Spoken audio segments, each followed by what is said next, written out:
Time's up, Admiral. Here it comes. Chevron 1, coded. For my ally is the Force, and the powerful ally it is. Life creates it, makes it grow. You failed your Highness. I am a Jedi, like my father before me.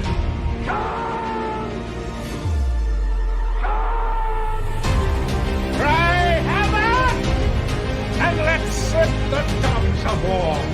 Chevron 2 is coded. Conan, what is best in life? Crush your enemies, see them driven before you, to hear the lamentation of your women. It's all in the reflexes. Well, also said you're heavy into martial arts, Tai Chi and all that killer stuff. I suppose we have to register you as a lethal weapon.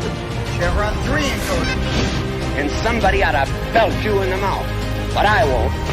I won't. The hell I will. Chevron 4 encoded. Do you expect me to talk? No, Mr. Bond, I expect you to die.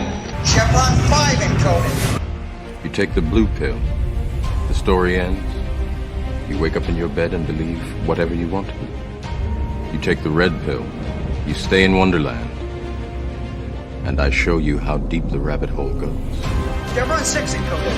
Knock while you can, monkey boy. Great Scott. Back off, man. I'm a scientist. You shall not pass! I thought I'd die fighting side by side with Al. What about side by side with a friend? A day may come when the courage of men fails, when we forsake our friends and break all bonds of fellowship. But it is not this day.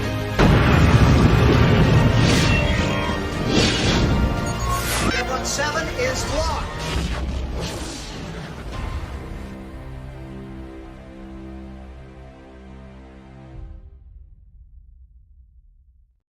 Hail and howdy. Welcome everybody back to another episode of Saturday Night Drive-In, where we take a break from all the disastrous scrap we wade through every week and sit down and enjoy discussing movies. And even if we don't have fun, we have interesting discussions. Should be a good one today. Jed has been looking forward to this one for a while, even before on the unfortunate sufferings I sometimes, from his perspective, laid upon him. But either way, because he's known what this episode was going to be like today for a year. He has known what this is going to be like. Listen, I'm not unhappy. It's just I am not a fan of this. Before we get any further, before we get into the down and dirty of it, Jed, the man, the myth, the ginger, how you doing? I'm doing great, and I actually agree. Tonight is going to be a very interesting discussion because it's been a while since I watched this film while paying attention to it to a strong enough degree with an eye of critical opinion. I still adore this film subjectively, love it to hell and back, but I can see objectivity. Exactly. I can see some legitimate criticism in it for the first time, at least to a large degree, that I can understand someone not liking it. So it'll really be an interesting discussion, not as one-sided as perhaps you feared it would be. Well, listen. I know that probably the chat and anybody watching later on is going to be against me because, let's be honest, The Princess Bride is beloved. Oh, absolutely. It is beloved. It is worshipped. One of our guests we were hoping to get on today would have probably torn me limb from limb with what I'm going to say today. But scheduling didn't happen, so we couldn't have him. But I understand what we're wading into. And Jed said a very important thing. The objectivity part, that's one thing. Subjectively, you guys can understand, I was alive when this movie came out. I was there when it became the unsuccessful theatrical thing, but I was there when it became it took a decade for it to become, almost a decade for it to become the cult classic. I was in the middle of high school when this thing really hit its groove. And you got to understand, you go to parties, even when they weren't like party stuff, you go to parties, people hanging out, this movie comes on. And Jed, you know what it's like when people watch Monty Python movies, right? Oh, yes. I'd not seen any Monty Python movie till I became an adult, but I could quote all of the Holy Grail before ever seeing it once. When you go to a Monty Python sitting with people. You don't actually watch the movie. You sit there as everybody goddamn quotes it. Yep. Now, listen. I have my own movies like that. When my buddies and I used to watch Evil Dead 2 and Army of Darkness, we were quoting away, but we were also gaming at the same time, so we weren't exactly sitting there watching it. We were just having fun doing that. But Monty Python, that's what it's like, and that's what for me, The Princess Bride is like. Sitting there, you don't actually watch it. You sit there as everybody quotes it as you go through the movie. So I develop a little bit of a PTSD tick about it, and I also was never the biggest fan of it to begin with. I didn't hate it. It just never hit that warm, soft, fuzzy spot that it does with everybody else. And hail and howdy to the chat. I hope you guys are having a good time across both our chats. Hit the like button wherever you are. Subscribe to our channels, and we hope you enjoy the rest of this show. Okay, Princess Bride. Jed, you want to set us up, Princess Bride? So yeah, Princess Bride, as he said before, was a theatrical failure that became a cult classic once it came out on VHS, and is just a very simple love story and it's a weird fantasy setting. Like sometimes the film can't decide, is this a different planet, a high fantasy, or is this Italy? It's so inconsistent with like its rules, its world building. Gilder, I don't believe, is a real country. No. The false antagonist of the film. But it's just this love story. These two people who were separated by situations outside of their control for 5 years, and then when they reunite, she's engaged to be married to the prince, who's a conniving, evil person who's wanting to start a war using her death as a pawn to start it. So it's just all about them trying to reunite and stave off this war. And it's a weird movie. I can fully admit that. I don't quite understand why it's at the cult classic level that it is. I think I love sort of do. But I have a theory. I have a theory on that. I've been thinking about this. I watched it on Wednesday. I got a real head start on it this week. Or was it Thursday? I don't know. I wanted to play Pal World, so I wanted to get it out of the way. I have a theory on that. So here's how I look at this movie. And I'm also going to drop a couple of interesting real life facts that are connected to actually me in a weird way. One, I think that people love this movie because weird, as is said in the chat, as Wild Dave says in the chat, goofy stuff aside, the acting is very well done. By the key, this movie is held up by two people, by Mandy Patinkin and Carrie Elwes. Oh, absolutely. It's held up by them. Very inconsistent. Robin Wright is as bland as you can possibly get. I nearly laughed my head off near I think it was the end of the first act, right before the swamps, where she goes, "Oh, my sweet Wesley, what have I done?" and then throws herself down the cliff. She thought he was dead for 5 years. Hear some dude scream, "As you wish," and she's immediately like, "Oh my God, my sweet Wesley, what have I done?" And she's like immediately like, "It's him. He's alive. Nothing to worry about. Let's go." While they've also, Andre the Giant was just lovable. Nice. Lovable. He was lovable. Although at times, man, I couldn't understand what he was saying sometimes. Andre is one of the GOATs, dude. But I have to admit, this was the first time watching this film that I understood what he was saying when he was in the black cloak in the wheelbarrow. I did not know he was saying he was the Dread Pirate Roberts. Yeah. This is the first time I knew that that's what he was saying. So yeah, sometimes it is difficult. Okay, so as I said, basically, Mandy Patinkin and Carrie Elwes, they carry this movie, the entire breadth of it. Sometimes you get a couple of cameos, which we'll get to, and then the lovableness of Andre the Giant. That's why they love this. Secondly, I think, and this is how I want to describe this movie. This movie is a collection of scenes that people wait for. They're waiting for these certain scenes, which in themselves are iconic because of the cult ranking of this movie. But in the end, this movie really is just a collection of scenes, because while there is a through line of Buttercup brokenhearted, Wesley trying to save Buttercup, then Wesley trying to save Buttercup, then Inigo's revenge, it still doesn't drive with power, because it drags. And it also, and I'll say this now because I'm not going to wait till the end, there is no real score to speak of to uplift this movie. I love the music. It's campy. It's campy, but like every time the chase the chase music and the soundtrack that plays in Inigo's fight with the six-fingered man, where like the beats go with I'm just saying it doesn't. To me, I doesn't can't hum elevate it, but I love it. It doesn't elevate the movie. It's what I always say. It's score that serves a scene, but it doesn't. You're not going to walk away humming the themes afterwards. You're not. That's true. They're not going to earwig you. They're not going to be stuck in your brain where you have to go find that track somewhere and listen to it. No, I agree. That's what I'm saying. So it's the acting of Mandy Patinkin and Carrie Ellis. These iconic scenes. Between Wesley and God, what's the smart guy's name? I suddenly forget it. Fassini. Oh, Fassini. yeah. But that's an iconic scene. Of course, the two major duels between Wesley Inigo and then Inigo and the Count, Six-Fingered Man. Those are two key scenes. And then you wait for the one-liners. Billy Crystal, have fun storming the castle. Boo!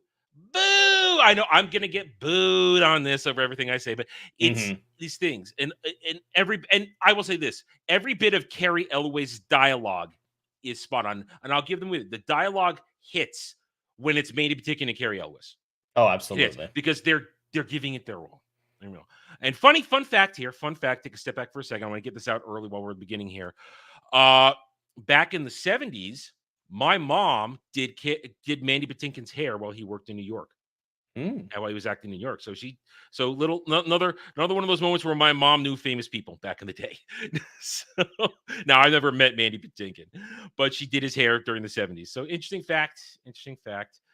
Okay, so let's go through the story a little bit and we'll comment on the characters because I think that's the best way to do this because it is a character-driven story. Without the characters, this thing goes nowhere.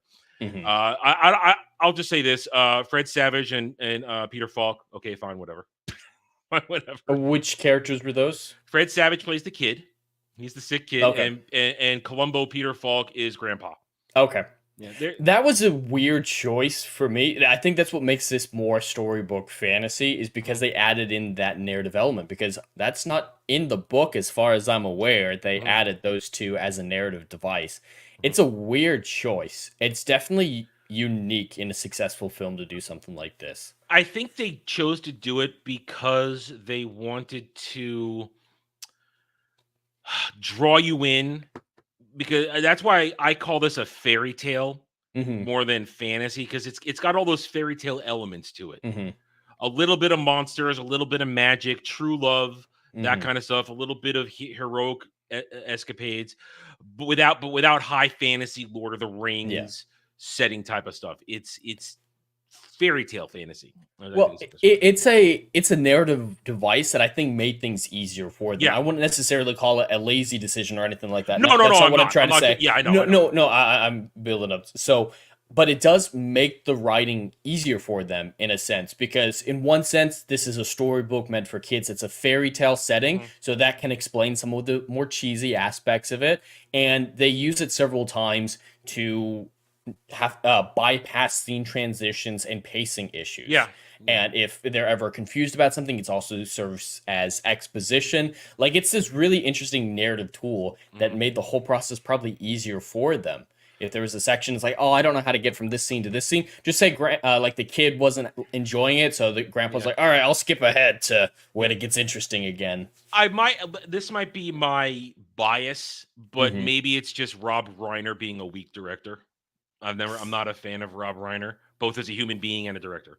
He's quite the interesting human being. I don't know what else I'm familiar with him directing wise, though. Oh, let me look him up. He did a lot. Not off the top of my head. If once you realize it, you're like, okay, I know that movie a lot, but I'm not a fan. And so maybe again, that's just him cheating to cover his shortcomings. My opinion. He did Few Good Men. That's enough for me to. Yeah, he worked on that one. Yeah, like I said, he's not the greatest, but when we went over that, we did A Few Good Men. We discussed that. We did. So, yeah, I love that movie. Oh, we love that movie. Yeah, but that movie is again great because of, as we said during that, because of Tom Cruise and Jack Nicholson. So that's why that movie's great. Anyway, all right. So Peter Falk and Fred Savage. I think I like the way you put it. It's there to help scene transitions, which would otherwise be awkward, because the way this moves at certain times through the narrative, they're jumping around.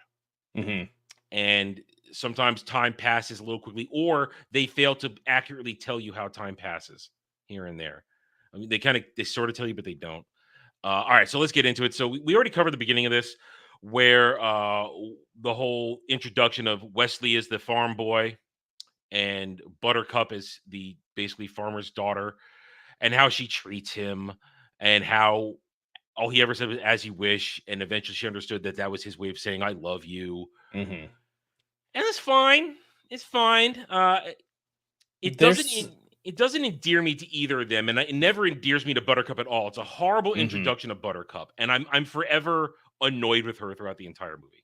Oh, I can absolutely agree with that. And something that I noticed in this watch through that, of course, I always knew that Buttercup stuff at the beginning, but there's no one in this film that I could call a good person. There's no one who is morally upright or like the classic hero archetype, because Buttercup, extremely abusive, just generally a bitch throughout the entire film, not just in this opening. Wesley's a pirate known for pillaging and murder and all sorts of heinous things. And then Indigo and Fezzik, they were willingly participating. Hired thugs. Hired thugs who knowingly were starting a war that would lead to the deaths of thousands. Yeah, you're right. They knew about it, and they were going along with it. Yes, they did say, "Oh, we don't want to murder the princess," but they were still going to go along with it anyway. They did voice their objections, but they still were going to do it anyway. And there's really no characters that I can think of as wholly heroic architect. They're purely flawed characters. They're anti-heroes at best. Which isn't bad. No, it's interesting. I'd never consciously thought of that before. Which is why I kind of don't listen. I like my heroes. I like people like the hero stuff. And while I like Wesley for the most part, I like Inigo. I'm not exactly rooting for them, because Wesley's whole thing is I just want to get the woman I love back from the prince, and this and that. Well, let's jump right to this point here. This is one of my sticking points, and I know I'm hoping that you're going to join me in this point here, because I know you hate it when it happens. When Buttercup gets kidnapped, later on we understand how the prince finds her, how Humperdinck finds her, because he set the whole thing up. So it makes sense that why he's able to track them all the way where they are. Yeah. How does Wesley know she's been kidnapped when it was all done while she was just out taking a ride? It's not like she was on her way someplace. It was public knowledge taking trick. How does Wesley find out she's on that boat? You're right. It is a major coincidence that causes a lot of issues. At best, I think what it's hinting at is he was deciding it's finally time to reunite with her after 5 years now that he's the Dread Pirate Roberts, but that's still massively coincidental that he knew she was on that ship. That's the thing, though. If let's say, for the sake of headcanon, he was spying on her or had people spying on her, that means he would have been in close proximity to know she had been kidnapped. And he could have, then if he was close proximity, why didn't he stop them on the road before they got to the ship, where it gets more difficult to chase them down in the ship and then climb the cliffs of insanity? It doesn't make sense. You're 100% correct. Yeah, I listen, that never jumped out. I blame you for me being aware of this stuff for coincidences. In all my years of watching this, granted, it's been a long time since I watched this, because of our repeated discussions of this type of stuff, I realized, wait a minute. How does he know she's on that ship? How does he know she's been kidnapped in the first place? I don't get it. And they never answer that. No, they never answer that. I can't answer it. Normally, I can come up with at least a decent explanation, but as much as yours is as close as we can get, I don't think a spy network is quite sufficient to explain it away. And I don't think the Dread Pirate Roberts has a spy network. From what he described when he took over, they refresh the crew every time the name changes over. So there's not a whole lot of people who work with him closely. A spy network is reliant on trust and one person running it. And if the one person running it changes all the time, then the spy that can't work either. I'm not picking it apart, Andy Pickle. I'm just saying, I'm critiquing the movie. One line from him as to how she knew had been kidnapped, it satisfies it. To me, it's just tidy, making the story tight enough. I think if I were being as generous as possible, the explanation I could come up with is he heard that she was going to marry the prince, and so he decided to go see her, and he couldn't bring himself to do it. So he was actively following her, getting up the guts in the weeks leading up to the wedding, and he saw the kidnapping happen. Requires headcanon. It does. Yeah, absolutely does. And that's the closest one I can see is, you hear this woman's about to marry the Prince of Florence. Oh, who is it? Oh, it's Buttercup. Oh, I need to go see her. Yeah. It's major headcanon, but that's the best I can do. And just because it's a fairy tale, I don't think is a significant excuse to justify a story not making sense. It can be, hey, it's not important, so we can just shut our brains off and enjoy it. But it's still worth discussing. Is, hey, objectively, there is some logical inconsistencies. Yeah, doesn't mean we're going to enjoy it any less. No, it doesn't ruin the movie. It's no, just, absolutely not. Thanks to our critical discussions we've had for over a year now on these things, I can't not see it when it happens now, because I'm looking for these things. I'm saying that this stuff makes sense. This is it. You're welcome. So, I don't think they skipped a page yet. Oh, or you could say the grandpa skipped a page while telling it. But the only time we see him skip a page is when they're going into the forest. That's the only time we see him skip a page. So either way, maybe Prince again, Andy Pickle. We're relying on headcanon. We're relying on headcanon to fill in the hole. That's all I'm saying. That would be an interesting one. Yes. And he refused. And so he had to go to Fezzik, and he knew that the prince was interested in getting her kidnapped. Yeah. That could explain it. But again, just like you said, headcanon. Now, again, we're making up interesting suggestions, and I like this. It's making it more interesting for me. It's, you know what? It's giving more depth to the characters than the movie does. Right. Let's get to, again, as I said before, and I did that on purpose this time, how we got to the first major scene, the 3 trials of saving Buttercup from Vicini, Inigo, and Fezzik. Inigo versus Wesley. A great scene. It is a great scene. First of all, now I have a little, as a fencer, because I did do fencing, I'm always critical of fencing scenes. It's mostly technically correct, although every time I see somebody do a spin move, I want to reach out and slap them in the back of the head. You don't do spin moves. You just don't. I'm okay with flips.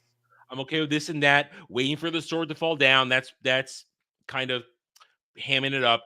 But a spin move, I hate spin moves. I tolerate it in Star Wars because the Force is guiding a Jedi or a Sith.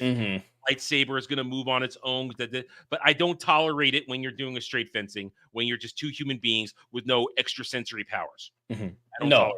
I completely agree with that. But it is good. You could see that Carrie Elwes and Maida Patikin, they trained for the scene because their footwork was good, and they weren't just swinging swords to hit swords most of the time. They were actually doing parry and reposts. So the choreography is good, and it's done well, and it's made interesting. Oh, I'm not left-handed. I'm not left-handed either. And then suddenly it intensifies. And even before that, you get good exposition. The exposition of Inigo's past is well placed. Would you agree? Yeah, no, I really like the character development in that scene more than anything else because, it makes sense why he'd be talking about what he's talking about. We get more background. We get a lot of personality from both of them. Yes. And as much as they're both willing to do heinous things, they're willing to blur morality, both of them have a strong sense of sportsmanship. And honor. So does Fezzik. Honor. Their honor is very strong. Where like, hey, you dropped your sword. Take a minute. You're good. You just climbed a mountain. Let's take a break. Yeah. Because it's all. Here's the thing. That's why Inigo is a likable character as much as any of them are likable in this, is because he has, like you said, a personality. We hear his story and we can see that he's not a bad guy. It's just a job to further his own desire for his revenge saga. but he also wants to test his skill.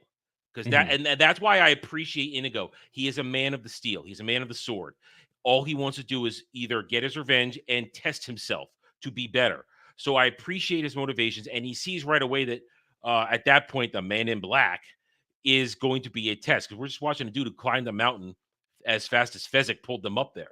So he's got to be a challenge. And at the same time, I appreciate this scene because prior to this, all we saw with Wesley was kind of him talking softly as you wish. And suddenly here's Cary Elwes chewing up scenery and just full on being a swashbuckler. And it's now right away we know it's him. We can tell. We're not stupid watching the screen. We can see it's Cary Elwes under the mask. And we're having this moment, though, to get reintroduced to Wesley. And actually, this is his full character. The character we saw at the beginning of the movie wasn't him. This is who he is. The brilliant strategist, the skilled fighter, the scoundrel, the pirate. And it's a good reintroduction. It is kind of interesting to think about with this character is the two people he seems closest with, besides, his relationship with Indigo that's built up throughout the film, are Buttercup and the original Roberts. From his conversations, he has feelings for Roberts. Like he respects Roberts. The previous Roberts. Yeah, the previous Roberts. Yeah, he looks up to Roberts. 4 of them. Right. But those two people were both extremely abusive relationships. And the other one was better for him than the Buttercup one because, like you said, that wasn't the real Wesley while he was being ordered around by Buttercup. That's an interesting fact. Cary Elwes had a broken foot during that scene. Interesting. There were a lot of issues on set. The fact that they managed to pull off the footwork the way they did, and then again, it could have been a stunt double half the time under a mask. So, yeah, but what they did there, very well done. I couldn't tell.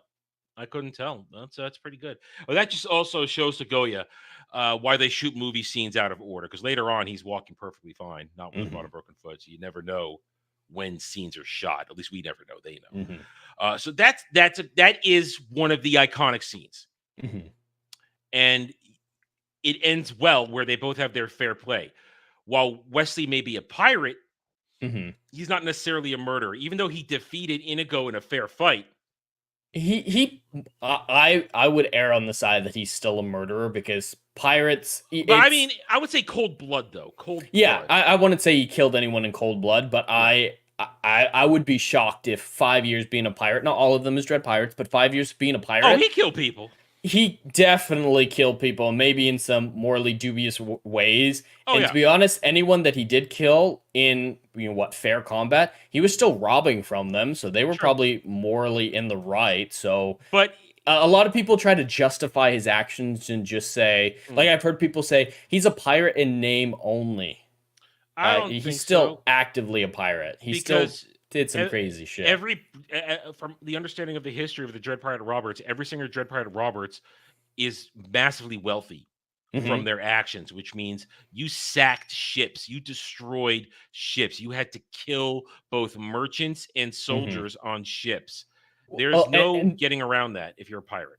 And the whole thing about he used just the name Dread Pirate Roberts to get people to surrender, that would work for some things, but that's not going to work every single time. And there's a reason that reputation exists. You've got to back up the reputation to perpetuate the reputation.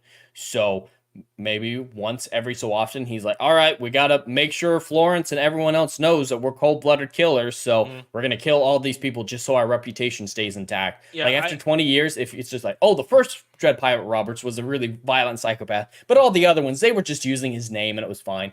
After 15 years, that reputation would have diluted and people were like, he let us go. He was real nice to us. That's kind of the problem, I think, where people love this movie too much. They are creating headcanon because they don't want to feel bad about loving these characters. Yeah. Now they're not good people, but I still love them. It's an interesting They're dichotomy. Interesting characters. They just they're for as my opinion, as shallow as they are, they're still interesting characters because of again the performances and their stories. What they're doing is at least with Inigo's the only one with a real story. I mean, Wesley's just Dread Pirate Roberts wants his girlfriend back. That's kind of it. There's no greater good. He's not doing it to stop a war. He's not doing it to stop anything else. It's just a side effect is that he stops the war. Yeah. But what happens then? Okay, so I'm okay with him knocking out Inigo because I feel they made that little Warriors connection there. Mm-hmm. Because he respects what he's doing and he wants him to have a chance to finish his vengeance. Mm-hmm. Then the Fezzik fight isn't really much of anything. It's again. Now I didn't mean to do that. Again. What is this? 5 weeks now? 5 weeks. I need to get a sticky and I need to put it up when we're doing this show. Don't say again. I got a sticky pad somewhere around here. I got to do this. This is getting terrible. It's getting bad. I'm catching myself after the fact. Sometimes I do it on purpose because I have to transition something I previously said. But that was the unnecessary one right there. There it was. Watch, I won't do it. I won't do it again. But it's a difficult word to avoid, man. It's all good. Not avoid, just don't use it inappropriately. I'm using it inappropriately, and it's terrible. Again, no. Here we go. We gets Fezzik. That's just he put the sleeper hold on him. Great, you got him. It's got some fun dialogue between the two of them, but it doesn't necessarily develop them any further. It makes Fezzik lovable, is what it does. That whole scene is to make Fezzik lovable. That's true. That he could have just destroyed his head with a fastball, and it would have been over. Oh yeah. And I didn't mention it previously, but I think the best written scene in the movie is the one that we just talked about, the first fight between Indigo and Wesley. That's Mandy Patinkin, dude. That is Mandy Patinkin putting on performance-wise, but I think the writing is pretty solid because introducing that level of exposition in a logical way is difficult. So I do believe that fight scene is probably the best written. Yeah, and then it's because they're delivering. The dialogue is they had good dialogue and two actors delivering it spot on, which means you're not taken out of it. And that's the key. You're not taken out of it. There's not an extraneous word. They're both committed to both their accents and the personalities that they're inhabiting. And you get that likableness of both of them. You like Inigo. You like, at this point, Man in Black, Wesley, Dread Pirate Roberts. You're enjoying his cavalierness of the whole thing. And then you're enjoying his actions in that. And you're right. I agree with you. It does. That's why this I did on purpose that time. This movie holds up because Cary Elwes and Mandy Patinkin carry the movie. That scene that's the first real acting scene we get, to be honest. Think about it. Yeah, I would probably agree. Because all the back and forth between Vicini and Inigo and Fezzik, that's just back and forth. That there's no real anything in there. Buttercup whining, complaining, giant man-eating eels, whatever. No, this is the first time you get a scene where there's some meat to it, and you're getting some of the story, a real story, not just girl being kidnapped, somebody trying to save her. So that's why it works in that. And I think that's the moment. That is the moment I feel that a lot of people get attached to this movie. The first duel. Some sappy, hopeless romantic girls will be going over, oh my God, the farm boy and the farm girl, they're kissing as you wish. Some of them are going to be in it right away because of that. But other people, I think, are completely sucked in when they do with that duel scene. Dudes are going, hey, man, a fight. All right. And then for those of us who want some meat on the bone to the dialogue of the story, we get a good exchange between two characters who have a rapport and two actors who are doing a good job. I think that's fair to say. It's by this point, there's something for everyone. Yeah. Right. The second famous iconic scene that people latch onto, the Battle of Wits. The Battle of Wits. People love this scene because of, I think, the dialogue exchange. How do you feel about it? I would agree. It's very hard to follow in an intentional way. Like this warped logic of this guy it's all ego. Inconceivable! He doesn't even know what the word means. He throws around names like Plato and Aristotle, like they should mean something, but I doubt he has any idea who those people actually are. He just knows their names. So they're I'm philosophers. They're not intellectuals. That's two different things. A philosopher Very and different an intellectual are not the same thing. Trust me. I took a philosophy class once. It was bullshit. But it is kind of funny. His entire personality is ego, but it's so aggressive. His ego is so aggressive that it tricked Indigo as well as Fezzik to both believe he was vastly intelligent. And even at the end of the movie, they don't really recognize that he's not as smart as they thought he was. It was just, oh, the man in black is smarter, so he's who we need instead of what's his bucket anyway. But it is kind of interesting. It's one of the Vicini comes along. He's using $10 words when a $1 word would suffice. He's misusing $10 words. Yes, and he's doing that at the same time. He's using $10 words he doesn't understand to try and pass himself off as smart. Because let's be honest, the plan he's using was Humperdinck's plan. He didn't come up with this plan. No. He's following orders of Humperdinck to take her to the border of I almost said Gondor. Gildor. Gildor. Which I don't think is a real place. No, it isn't. Yeah, so there's Australia, there's Spain, there's Florence, but then there's randomly Gildor. It's confusing. The world building is very all over the place. It's inconsistent. Yeah. Yeah, he's Sicilian, so yeah, there's Sicily in this world too. Yeah, it takes place in the real world, yet it doesn't.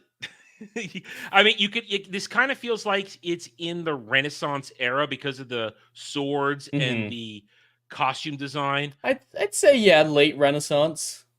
But there's no guns. It's true. There's no guns. You would think that, what's the name of Humperdinck's country that has basically a castle and 5 people and only an army of 30 people? Florence. Maybe, was it Florence? That's what they call it. Really? Yeah. Else. Which is just a city. Yeah. And see what I mean? But they're not in Italy because the geography doesn't match up. They go across the gap in the Mediterranean from Italy to France, and that's where the Cliffs of Insanity are. Maybe the Cliffs of Insanity are the Pillars of Hercules moved.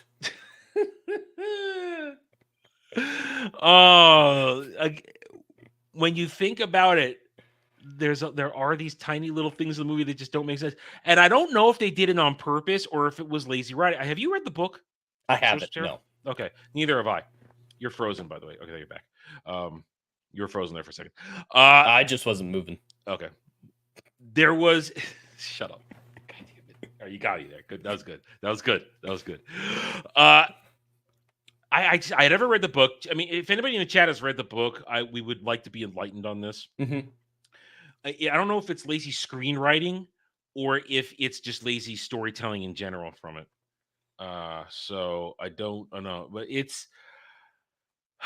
And I wonder passage of time too, because they seem to get everywhere pretty quickly, back and forth, this and that. It doesn't seem to. Granted, Europe is small when you consider going to places, but it still takes time, especially back then. Especially, here's the thing: when Humperdinck is chasing them, that's a lot of horses. That means they needed a galleon to get those horses. That many horses there. How did those are slow? Were they waiting at the Cliffs of Insanity for it to happen? Because there was that shit. It would be hard for him to explain away waiting for that. Like, yeah, it's a fake pursuit that he's. It is a fake pursuit. We know that it's a fake pursuit, right? But it's like, oh, I just randomly had to be really close to where they ended up. That might strain credulity. Because only him and Count Six Fingers know it's a setup. The soldiers there are just the soldiers. They don't know anything. Either way, let's get back to the scene because I think that's the best way we're going to keep going through this. Let's go through the iconic scenes because that's what this is, a collection of iconic scenes. The Battle of Wits. I like the way it's resolved. In fact, I think it's a clever thing. I've been basically inoculating myself, growing up a resistance to this poison for years so that it doesn't get me, doesn't hurt me. You know? Yeah, they mentioned Greenland. That's a great line. That scene though doesn't far away. Neither of them are actually rhyming though. I know. Head and dead don't rhyme, and peanut and mean it don't rhyme. That's again, why I laugh. That is the joke. So yeah. I appreciate it. I don't know. Listen, when we play Crusader Kings 3, those don't exist, even in any of the alternate kingdom titles that appear when you create areas there. I've never seen Gilder appear in any of the counties in southern France. So I don't know about that. Battle of Wits, I'm okay with the way it ends. Then we arrive at him pulling her along. Let me ask you this. Why do you think he didn't reveal himself to her immediately?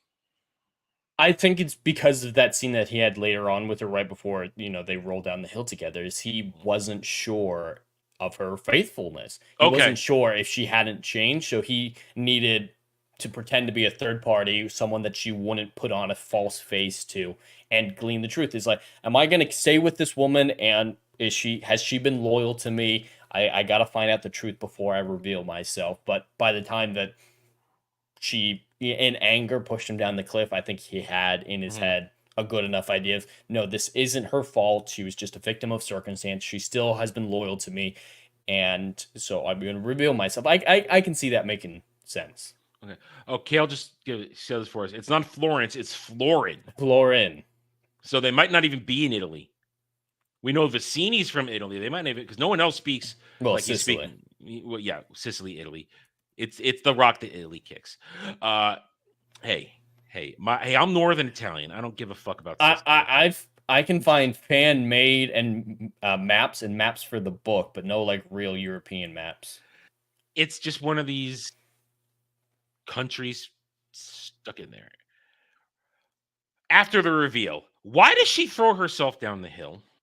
She just accepts it so quickly. I always laugh about that.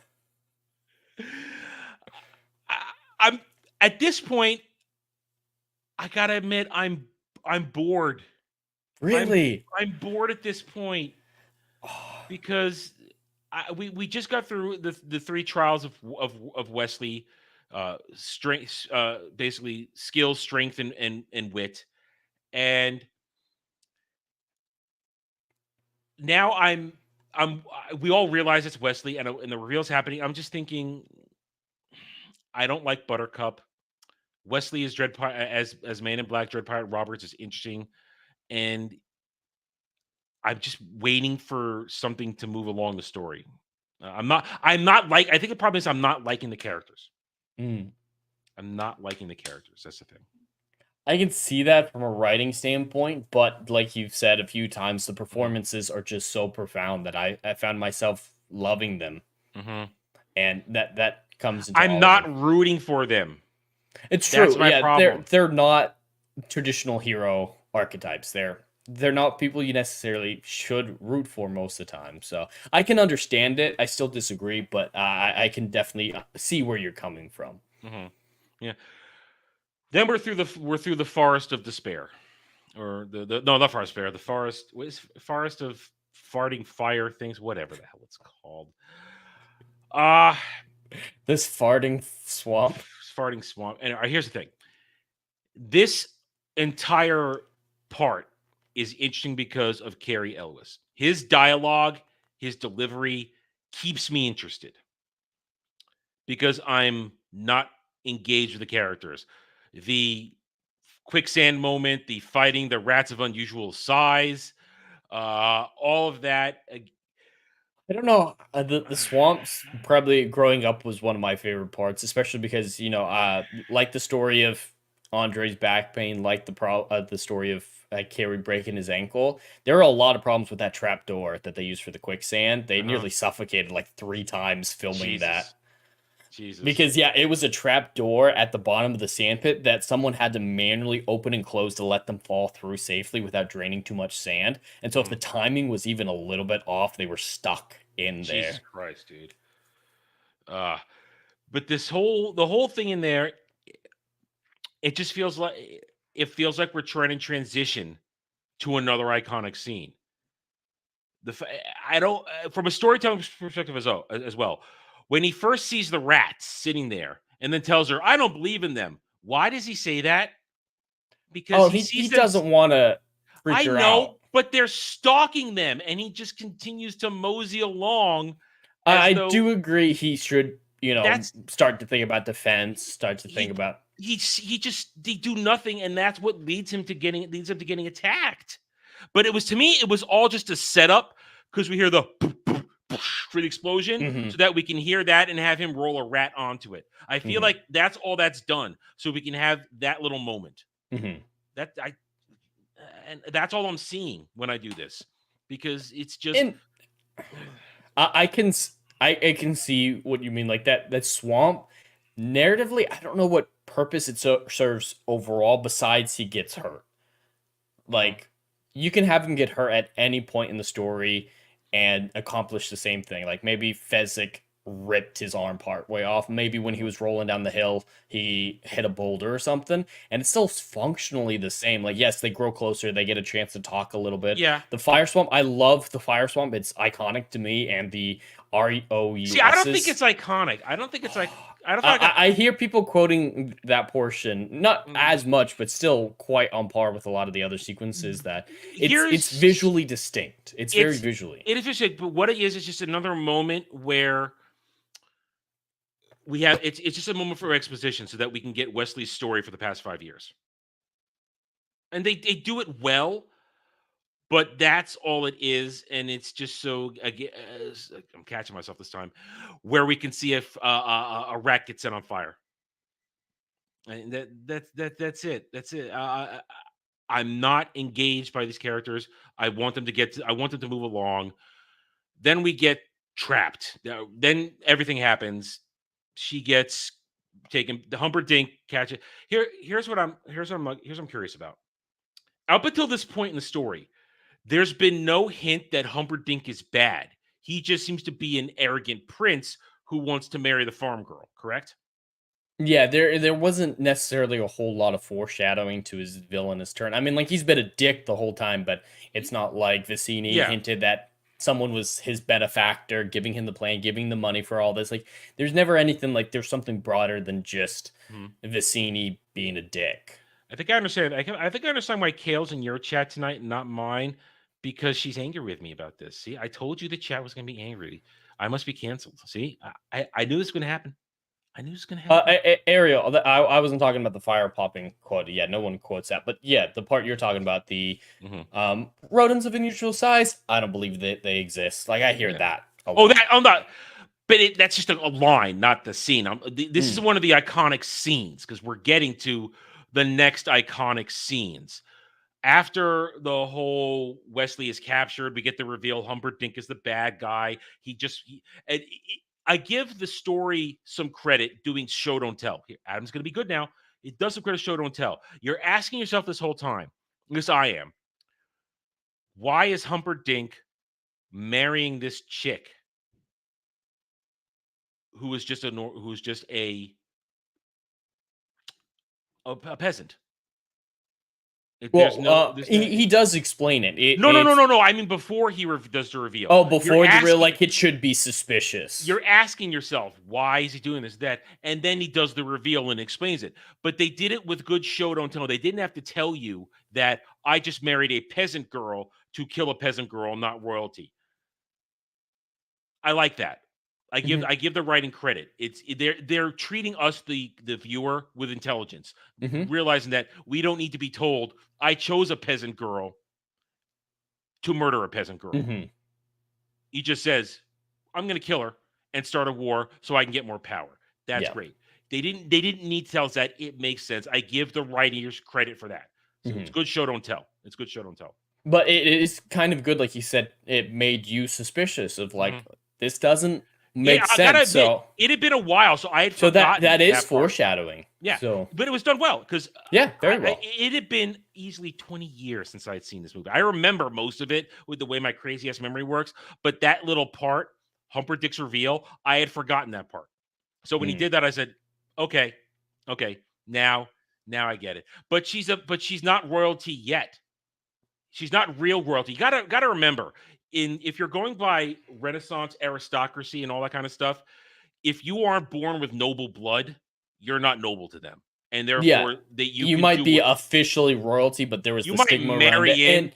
And she wasn't married to him yet at the point where he intended her to be captured by Vicini and murdered. That was the backup plan. Murdering her on their wedding night was the backup plan. Mm-hmm. She was supposed to be killed before they were married. Mm-hmm. Of the time, nobility, aristocracy, unless you were born to it by blood, you were just tools to be used. And I realize here right now how all the chat has abandoned me and gone to your stream. I could see my studio, and I can see the live count on StreamYards.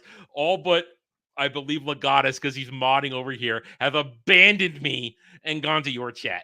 Which is funny because I'm still being pretty hypocritical. I mean not hypocritical. Very critical. Excuse me. Oh, you are still here, Ariel? Yes, I see. I have to look back and forth, guys. I'm sorry. Ariel's still here because she is also going to torture me and troll me too. I see you, Ariel. I didn't forget you. Well, Legatus jumps back and forth, so I will only see one. He's going back and forth in the chats. But you got then YouTube Studio's lying to me, then, guys. If more of you are here, then YouTube Studio's lying to me, and I apologize. Yeah, I was also trying to ham it up for the joke that everybody hates me. Yeah, for some reason YouTube says only one person is watching you when I'm watching you. So yeah, there's definitely something going on. Yeah, and I see a total of 14 people across both chats watching us right now. So, but either way, guys, I'm also trying to ham up the joke. You understand? I'm trying to ham up the joke. Either way, the next iconic scene. All right. Let me ask you this. I think the next iconic scene is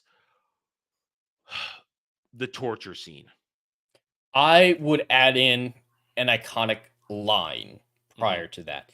Okay. When the henchman dude comes down there with his real the albino, the albino with his like the pit of despair.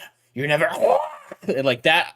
That is very iconic. That I hear quoted all the time. I laugh probably the most in the movie at that joke there. I would add in that as being very iconic, but when you take a scene as a whole, yeah, probably the torture scene would be the next one that because there's the dialogue exchange, then Count Six Fingers comes down, there's more exchange. But the whole not to 50. That's later. That's later. That's when Humperdinck is really pissed off. But I gotta question the machine. How is it sucking a year of life out of somebody using suction? What did they learn about the truck stop 1,000 years before? I mean, what's going on here? I don't understand. I don't understand this machine. It's just suction cup. I guess it's a fairy tale thing. I guess it might be magic. It might be rapid dehydration. Maybe that's why it's on his nipples. I don't know. It's milking him. It milks Wesley of his life force. I don't know. I don't understand. But that's going to be my headcanon going forward, is they're milking the life. I'm glad I could help you with that. I'm glad I could supply you with a funny headcanon. See, Ariel agrees with us. It's milking Wesley's milking. I think that everything surrounding that is the next most iconic thing, the death of Wesley. After that, while we just kind of move along, it's getting reduced to Inigo and Fezzik. It's set up, It's everything's set up. Well, honestly, we're not iconic again until we get to Max the Miracle Worker and the cameo that is Billy Crystal. That's probably my favorite scene, though, with Billy Crystal. That's the one I quote the most. And it's Billy Crystal. That scene works because of Billy Crystal and what's her name? Wife, yeah. And what's her name? Who was another comedian at the time. Oh, I have no idea who she was. Oh, I know you see Scrooged, right? No. Oh, you haven't seen. Oh, we're watching Scrooge next year for Christmas. Okay. We're watching Scrooge next year. Carol Kane, thank you, Andy Pickle. Carol Kane, yeah, she was a comedian at the time. I was gonna say if you saw Scrooge, you would know who she was. Okay, yeah, they make that scene. It's so funny, and that's filled with the one-liners that everybody quotes. The most quotable scene. Yeah, but that's it. We've gone through another 20 minutes of transitionary scenes to get to this moment that everybody's going to sit and quote. Mm-hmm. That's it. There are scenes that I enjoy in the interim, but yeah, iconic I think is where it's difficult because there are important scenes. Like I really like the sequence where Fezzik nurses Indigo back to health. I really But like that that's bit. that goes back to my original point. Those scenes are enjoyable because of Mandy Patinkin and Andre the Giant. Oh, 100%. Everything else in between is let's hurry up. Let's get back to the actors.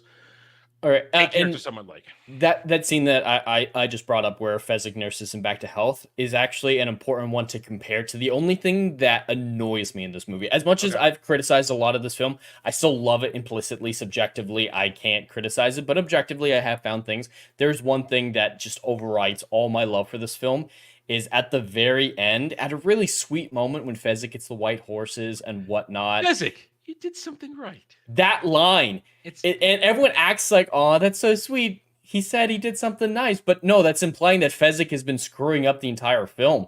The only thing that he screwed up with was not winning in a fight against Wesley, and that was a good thing that happened. But like, he nursed Indigo back to health. He distracted this guards. He breaks down the door.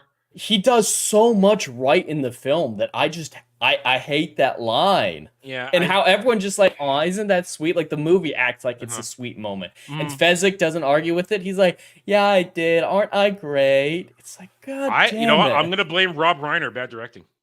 Yeah. And there might have been a scene in between that, like a deleted scene that would explain that line. But yeah, that's the only thing that like overrides my subjectivity and that I can't enjoy. That's the only part of the film that I can't enjoy. I can enjoy every other scene, even though, especially the ones I criticize, even those ones. And yes, JB, he did steal horses too. So, but then again, you're stealing it from Humperdinck, so it's okay. True, but yeah, they're very morally gray characters overall, and I think it's an interesting thing. We get through our Miracle Max scene. We are up. I would say now they're give or take one because we are in the this is only an hour and 38 minutes, right? I believe this movie. It's only it's pretty short. It's not a long movie, which is good because any longer and it'd be really hard to watch because they'd have too much filler scenes. It does get to the point. Because we have to be honest now. We've gone about 25 minutes and Cary Elwes hasn't said a word. And his character is the most engaging character because of his delivery and his acting. We get the pill of life coated in chocolate to make it don't go down better. Which I don't know how that makes any sense. I don't know how they did it because how does he swallow if he's... Yeah, it just like gets stuck in his mouth or something. But that is where some of the world building issues I have a problem with. Like some people will say it's fairy tale, so it doesn't need to make sense. But if this is a magical world where there are magical elements to it, regular magical elements, I can totally buy it's just a magic pill. It is literally just a magic pill. But through most of the film, they like that thing's a horse pill, man. It's a horse. That should be stuck in his throat. And it's not like that's like with suppository and they shoved it up his ass. That would be. You knew I was going there, weren't you? Oh you yeah. Knew I was going there. Yeah. But it is kind of difficult to get a track on this film because for the majority of it, yes, it's fanciful, but it seems like there's not magic. I mean, yes, there's true love, but that's more and there a are romanticized thing. Monsters of a sort, the giant rats, the eels. Those are sort of monsters. Yeah, but those are variations of things that actually exist. Like, is it literally magic? If it is, I can totally buy it. If it's just weird. Even though I have to get here. Even though he's not completely dead, he can't swallow. Can't swallow. Especially something that big. And Andre's hand, there's no way that that finger's getting all the dead. Andre's hand is too big. I don't know. Ariel might be better at swallowing big things than you and I, Adam. So hey, she's admitted to that plenty of times. So there's no. Yeah. So that might be why it makes sense for her. She has always admitted that. So we're having fun with Ariel. Anyway, Miracle Back. So we're at what though? 3, maybe 4 major scenes, big scenes in this hour and a half, and these are the scenes everybody waits to get to. Even when they've seen the first time you've seen it, you don't know you're getting there, but afterwards, you're just waiting for these scenes, and then you're waiting for.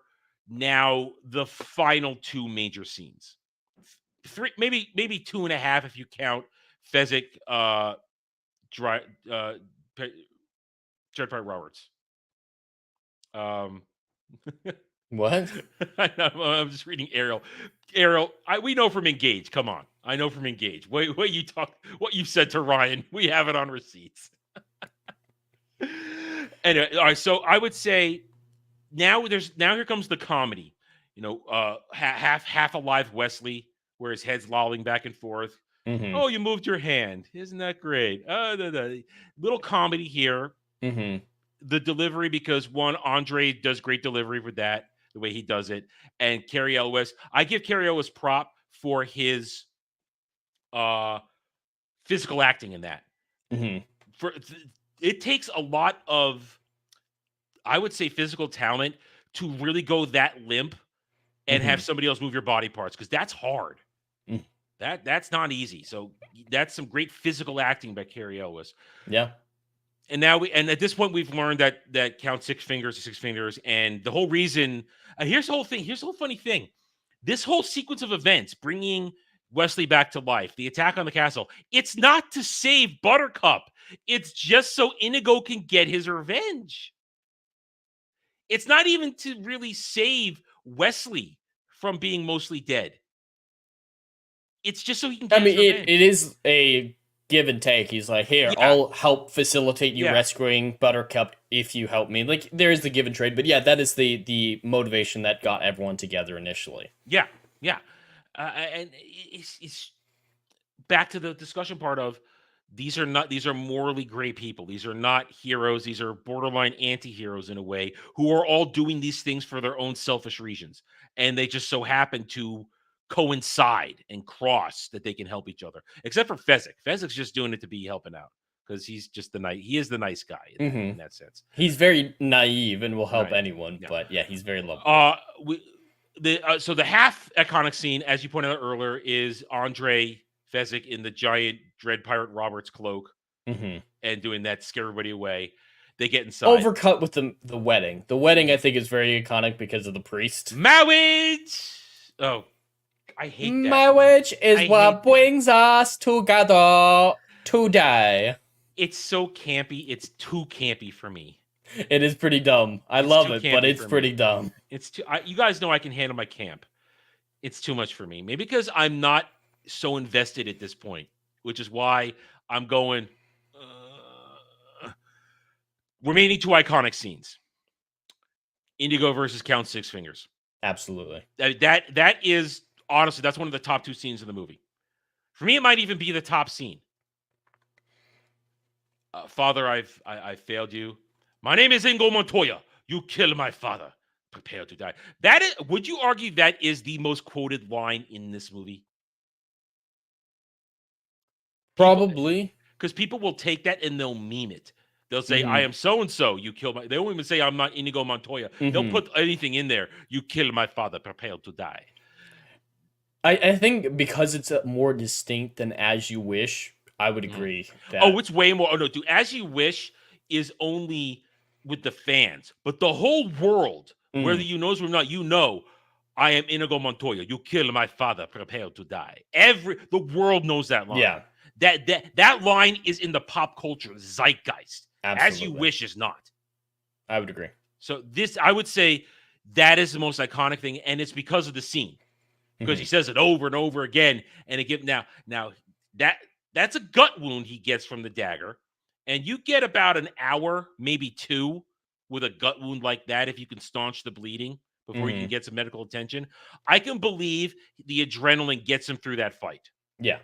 It's believable. It's believable. It's not easy for him. It's not like he just presses on like it's nothing. Like he has to hold it, put pressure on the wound, and he's constantly falling over. Like it's difficult for him. But that's what makes it so iconic. Everyone loves the people who fight through insurmountable odds. I mean, that's one reason Captain America is one of the most popular Avengers, is because he always gets up. I mean, it's a simplistic thing that is very easy for audience members to latch onto and care about. So, and what you get satisfaction at the end of the scene. Revenge is found, and it's done in the way that good storytelling has it happen. The bad guy gets killed with a great line. I want my father back, you son of a bitch. It's so good. That's a great line. And this is great acting by Mandy Patinkin, great delivery, and satisfaction. And to prove the point, and this is one of the things I hate about the trope of revenge trope. I truly believe when you get your revenge, you feel good. You will feel good when you get your revenge. I'm a believer in that. I don't like the things say you've gotten your revenge. Now don't you feel hollow inside? I hate that trope. I like I achieved my journey. I avenged somebody close to me that got killed, or in some cases, I avenged myself. It's worth it. It's worth it. So I believe in that, and I like it that they went through and the villain was cowering at the end, begging, and then he just doesn't give two shits and just shoves that sword into his chest and gets his revenge. I dig it. I'm okay with it. And then the final iconic scene, the bedroom scene. Cary Elwes carries the scene once again.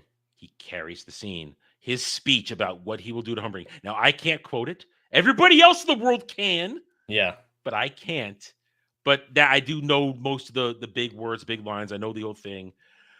Well, and it makes sense that he has that talent because as much as I've said he has to keep up the reputation of Dread Pirate Roberts to make the reputation fearsome, there have been times I'm sure he's weaponized just his reputation to win. So like he's already familiar with how to cow someone with just his word. So like they don't have to explain it. They don't have to say bluff. It's 100% a bluff. Yeah. But like they trust the audience to figure out, yeah, it makes sense why he would have this skill, why he would be so quick with his words. Like I really appreciate that. And you don't need a duel here. The movie is wise. We just had the duel. We don't need another duel. It's one thing if you're in a big action-packed movie and you have these big fight scenes all set up where certain characters have to go head-to-head. But this is a very simple movie where dueling is the only action you're going to get. And if you just had the intense duel that mattered for two characters, you don't need this one. Because as much as Wesley despises Humperdinck, he only despises him because he took his woman. Yeah. It's not like they have a massive rivalry. And it's not like he cares so much about starting the war or not. And for almost killing him. Don't forget, I'm not going to ignore that. He almost killed him. But it's not as though there's this rivalry that's been built up over years where Inigo and Count Six Fingers had that. That's a serious thing. This is, they don't. And also in that small room, there's no room for a good duel in that bedroom. It's a small room. It's not big. And it also leans into the whole fact that Humperdinck is a coward. It makes so much sense character-wise. It works. The whole thing works, and they did the right thing there for storytelling purposes. And it also is great for people who are really into it at this point, where, again, the scenic music works winning the scene to have it build up, and he stands up, lifts a sword, drop your sword. That's a very powerful moment. Yeah. Carried mostly by his performance, but yeah, like the physicality that he has, the physical acting, like you could tell he's struggling because you know he's struggling, but if you didn't know that, it wouldn't be obvious. Like it was very subtle. And Electric Lady brings it up. Yeah, he's doing it for love. Love is his strength, this and that. And that's the fairy tale aspect. Guys, you guys you've watched stuff. You know I love the romance aspect of a lot of things. I'm just not digging this romance because Buttercup is a bitch. If she were more likable, I think it would help it a lot for both of us. And I have one problem with that scene. I do have one problem with that scene. When he says, it will be a shame, there's a shortage of perfect breasts in the world, it'd be a shame to waste those. Nah. It's a good line. It's a great line. And it makes sense. If you're in love, I can see him like overlooking. But she don't have perfect boom booms. She don't have perfect. No. You want to hear us talk about perfect breasts? Go watch Mellow Mondays from this week, or watch the clip we're gonna play. Jesus, have you seen the clip? I'll show it to you after. I clipped it out. Everybody has it. I sent it to everybody. It's gonna be memed. Dermy took all my hard work of clip making yesterday and used it on Ballbusters. Nice. But yeah, I just don't agree because I think Robin Wright was a little miscast for this, both in terms of beauty and acting, because she doesn't carry her into the role as opposed to being up against right next to Cary Elwes, who just was phenomenal. He is phenomenal in this. I'm not gonna. I can be objective. And then the movie's over. It just sort of ends. It's like they've kissed now. Everything's perfect. The prince isn't gonna come after them. And you got Inigo's gonna be the next Dread Pirate Roberts, and the cycle will continue because, frankly, he's perfect for it. Although the problem is maybe he's not as smart as Wesley, so he might have some problems. But who knows how it works? Maybe you don't have to be that smart to sack ships. I don't know. And then they live happily ever after. We get the Fred Savage part. Wait, I'm okay with saying them cast now, and you get the nice grandfather grandson ending there. You get some rest, but then the movie just kind of ends as you wish. Because it means I love you. Yes, get it. It works. It just doesn't work for me. It's just there we go. We got through it. I hope, chat, you're not all as angry with me as I thought you might be. Listen, do you think we can say that who was maybe going to be here? Is that okay? Because it was just scheduling. Yeah, Epic Mike was supposed to join us this week, but he had a scheduling conflict. And Epic Mike loves this movie, and if he had been here, it would have been rough. I would have had a fight on my hands, and Jesus would have been like this. But it would have been I would have had to fight for every one of my points, and it would have been entertaining because you guys know Mike brings the passion when he's ready for a debate. But we'll have Epic Mike back sometime. He's been on the channel before. We'll have him back sometime for something else, I'm sure. But it would have been great. With that being said, Jed, any final thoughts on Princess Bride? Overall, I vastly enjoy this one. We're going to get to the ratings in a moment, but if I were doing a subjective rating, I would give this a 10 out of 10 just because of how much I enjoy every single second of it. I see the criticism, I understand it, and especially with you with the oversaturation, I get it. You understand my point when I make. Absolutely. At that time, as a teenager, the saturation, the constant of it, it was never a break. And especially for somebody who this movie wasn't appealing to in the first place. Overall, I don't hate this movie. I just am not a big fan of it. No, that's completely fair. Yeah. I do want to say I'm very much not a proponent of it's a kid's movie, so it's okay if it's dumb. Oh, it's a fairy tale, it's okay that it's dumb. Yeah. Like, just that whole idea. Like, I've heard people say, oh, you're criticizing a Pixar movie. You're not allowed to do that. It's a kid's movie, so there's no legitimate criticism. Yeah. I've heard stuff like that, and even people in the chat here today were saying, it's a fairy tale, so don't use logic on it. I don't come from that perspective on it. It can be very effective at what it's doing and very enjoyable still, even if it doesn't hold up to logical scrutiny, but that doesn't make it great. It doesn't elevate it to the level that I think it could be, because even fairy tales, even fantasies, even kids shows can be written very, very well and be exceptional. Plenty of examples, and internal logic is an important thing. If this film had better internal logic, that's great. That's why I mentioned if magic was a little bit more pronounced in the film, a lot of other things could be explained away, forgivable, and fall under legitimate in-universe scrutiny. But without that, it has to come to the real world logic, and it doesn't live up to explanations of real world logic. So I'm very much, the genre doesn't excuse bad writing. If it had internal logic, great, but it needs to live up to some form of logic. And as for me, as I've been saying the whole stream, I never hid any of my feelings on this. You guys knew for a week I was going to be pushing back a little bit. I have a real world history with this film in terms of why it annoys me. But then watching it yesterday or the other day, I watched it as objectively as I could, knowing my own slightly negative subjective taste to this. It works as a fairy tale. While I don't love the characters, they fit in the setting when you understand what the setting is. The story narrative, while a bit choppy, does have its connecting points, but it brings me back to my original point. This movie is basically built around 4 to 5 major scenes that are iconic and people are in love with. And that's why they love this movie, those scenes. The in-between parts just kind of get you there. And when I'm watching a movie like this, I want the in-between part to matter more to me. I want to still be entertained, waiting for the iconic scenes.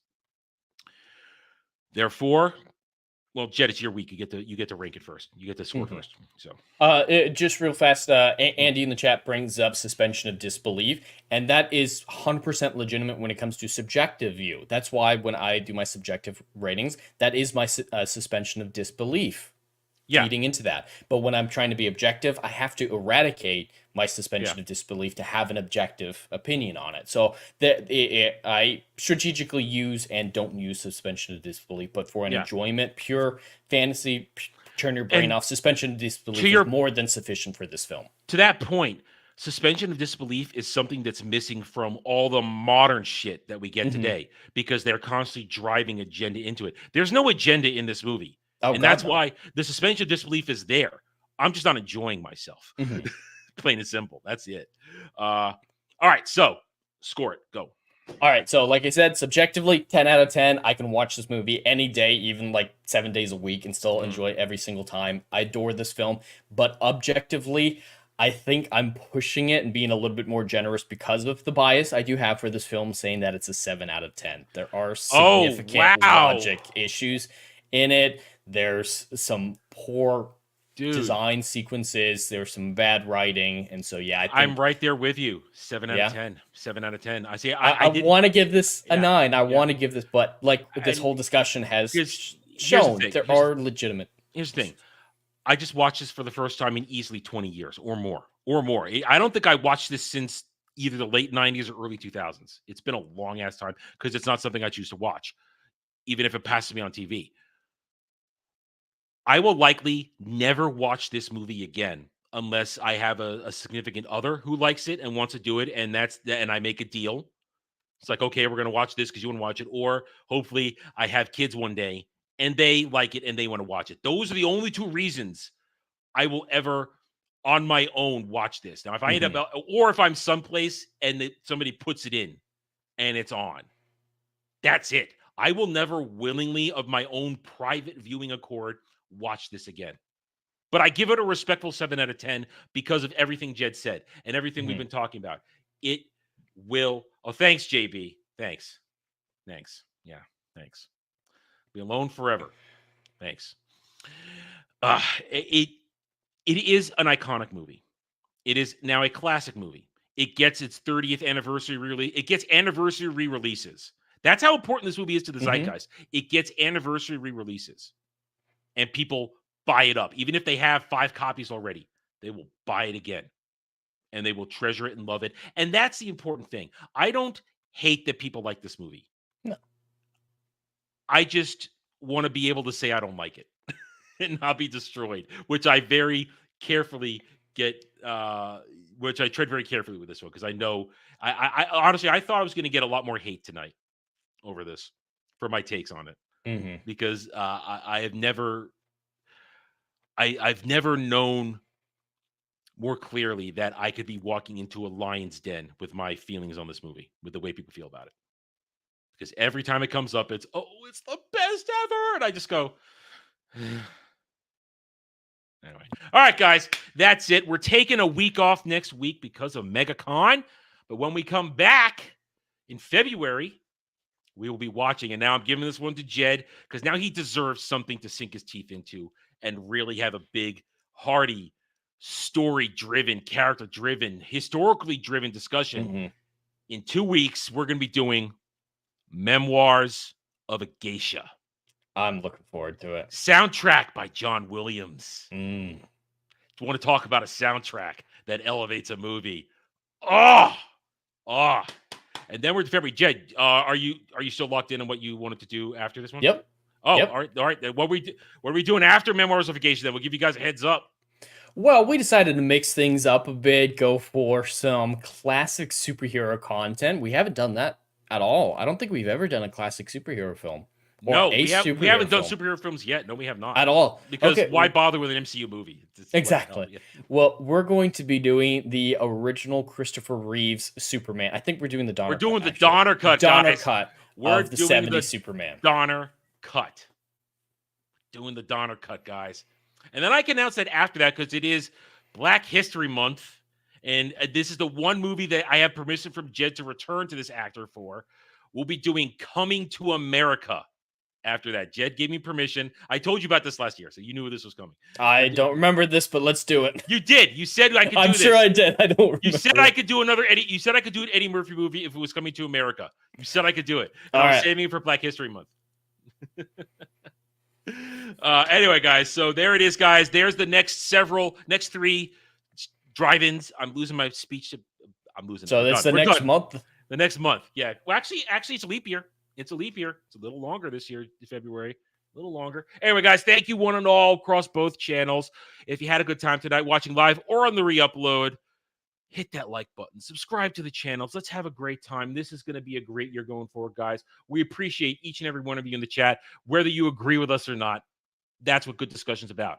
A discussion, a debate, because we're not an echo chamber. We're here to have fun and enjoy life. Thank you again, guys. Take it easy. Have a good night or day wherever you may be.